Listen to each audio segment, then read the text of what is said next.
Hi, we're continuing in the prophet Jonah today. Now, Jonah was a prophet to the nation of Israel in the reign of King Jeroboam II, and we find that in 2 Kings, the 14th chapter. He was not new to hearing from God. He had always been used to hearing the voice of God and called to speak the truth to the nation.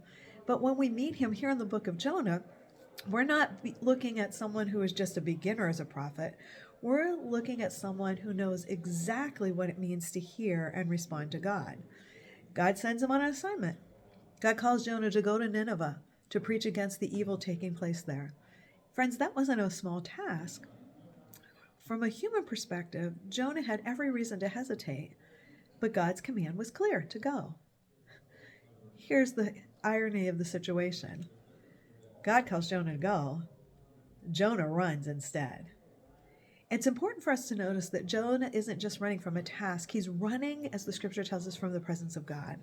The text tells us he went away from the presence of God. He heads in the complete opposite direction and tries to distance himself as much as possible from what God has asked him to do.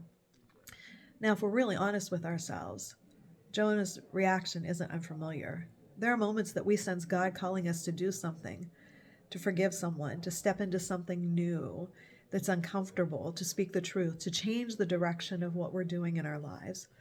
And everything in us reacts.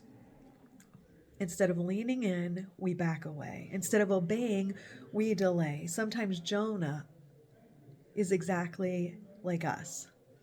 We run. But here's the tension that we discover in the passage. You can run from the assignment, but you cannot run from God.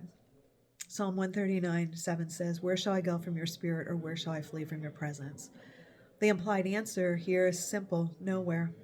There's no distance, no decision, no detour that removes us from God's awareness or his reach.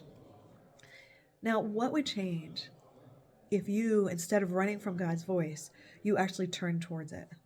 What would your life look like if you decided to walk in obedience to what God has called you to do right now in this moment? Friends, I want you to hear this, that God is still giving us assignments today.